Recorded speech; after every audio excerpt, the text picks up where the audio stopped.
നമുക്ക് സ്വന്തമായിട്ടേ ഒരിത്തിരി മണ്ണുണ്ടെങ്കിൽ നട്ട് പിടിപ്പിക്കേണ്ട ചില തൈകളുണ്ട്. അതിൽ ഏറ്റവും പ്രധാനപ്പെട്ട ഒന്നാണ് ഞാൻ ഈ കാണിക്കുന്ന കിലോപേര. വൈറ്റമിൻ സി ധാരാളം അടങ്ങിയിട്ടുള്ള കിലോപേര എപ്പോഴും നമുക്ക് കടകളിൽ നിന്ന് വാങ്ങി കഴിക്കാൻ കഴിഞ്ഞൊന്നും വരില്ല. പക്ഷെ സിമ്പിളായിട്ട് അധികം പരിചരണമൊന്നും ഇല്ലാതെ നമ്മൾ വീട്ടുവളപ്പിൽ ഒരു തൈ വെച്ച് പിടിപ്പിച്ചാലേ നമുക്ക് വർഷം മുഴുവനും വലിയ സൈസിലുള്ള മധുരമുള്ള കിലോപേര കഴിക്കാം. കടകളിൽ നിന്ന് വാങ്ങിക്കുന്ന പഴങ്ങളായാലും പച്ചക്കറികളായാലും എല്ലാം ഒരുപോലെ നല്ല രീതിയിൽ വിളവെടുത്തതായിക്കൊള്ളണമെന്നില്ല. മരുന്നുകളൊക്കെ അടിച്ചിട്ട് അതിൻ്റെ ആ ഒരു പുഴുക്കേടൊന്നും വരാതിരിക്കാൻ വേണ്ടിയിട്ട് രാസവളങ്ങൾ ഒരുപാട് കെമിക്കൽ ചേർത്തിട്ട് ഉണ്ടാക്കിയെടുക്കുന്ന ഫ്രൂട്ട്സും അതുപോലെ തന്നെ വെജിറ്റബിൾസും ആകും. അപ്പോൾ ഒരു ഇത്തിരി മണ്ണുണ്ടെങ്കിൽ അധികം പരിചരണം ഒന്നും വേണ്ടാതെ നമ്മളെ വീട്ടുവളപ്പിൽ ഇതുപോലുള്ള ഫ്രൂട്ട്സ് ഉണ്ടാവുന്നുണ്ടെങ്കിൽ പിന്നെ നമ്മൾ പൈസ കൊടുത്ത് വാങ്ങിക്കേണ്ട ആവശ്യം വരുന്നില്ല. നമ്മൾ പ്രിയപ്പെട്ട മനുഷ്യർ, മക്കളാവട്ടെ അല്ലെങ്കിൽ നമ്മളെ കുടുംബാംഗങ്ങളാവട്ടെ, നമ്മളെ മരത്തിൽ നിന്ന് പറിച്ചിട്ട് ഒരു ഫ്രൂട്ട് കഴിക്കുക എന്ന് പറയുമ്പോൾ, അതും ഒട്ടും മായമില്ലാത്ത ഫ്രൂട്ട് കഴിക്കാൻ പറ്റുക എന്നുള്ളത്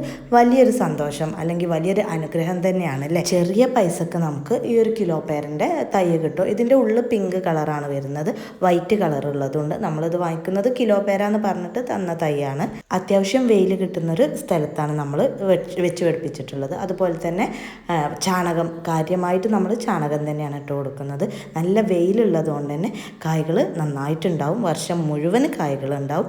പക്ഷികളുടെ ആക്രമണം തടയാൻ വേണ്ടിയിട്ടാണ് നമ്മളിങ്ങനെ കവർ വെച്ച് കെട്ടുന്നത്. ഇതിൽ നമ്മൾ കൈയെത്താത്ത ദൂരത്തുള്ളത് ഓൾറെഡി പക്ഷികൾ കഴിക്കുന്നുണ്ട്, അവരും കഴിക്കട്ടെ, അവർക്കും കഴിക്കണമല്ലോ. പക്ഷേ ചിലതൊക്കെ താഴെ ഭാഗത്തൊക്കെ കൈ എത്തുന്നത് നമ്മളിതുപോലെ കവർ വെച്ച് കെട്ടിയിട്ട് സംരക്ഷിക്കും. കാരണം പക്ഷികൾ കടിച്ചാൽ പിന്നെ നമുക്കത് കഴിക്കാൻ പറ്റില്ലല്ലോ. നമ്മൾ മറ്റൊരു മരത്തിൻ്റെ ഒരു ഷെയ്ഡ് വരുന്ന ഭാഗത്തായിരുന്നു ഈ ഒരു മരം വെച്ചിട്ടുണ്ടായിരുന്നത്. അതുകൊണ്ട് തന്നെ ഇത് കുറച്ച് ഹൈറ്റിൽ പോയിട്ടുണ്ട്. അപ്പോൾ നിങ്ങൾ വെച്ച് പിടിപ്പിക്കുന്ന മരം ഇതുപോലെ ഹൈറ്റിൽ പോവാൻ സമ്മതിക്കരുത്. അതിൻ്റെ ഇങ്ങനെ ബ്രാഞ്ചസ് ഇങ്ങനെ കട്ട് ചെയ്തെങ്ങാണ്ട് നല്ല വൈഡായിട്ട് ഉണ്ടാക്കിയാൽ ഒന്നുകൂടെ ബെറ്റർ ആയിരിക്കും. അപ്പോൾ ഇനി വാങ്ങുമ്പോൾ ഒരു കിലോപേര തൈ വാങ്ങി വെക്കാൻ മറക്കല്ലേ.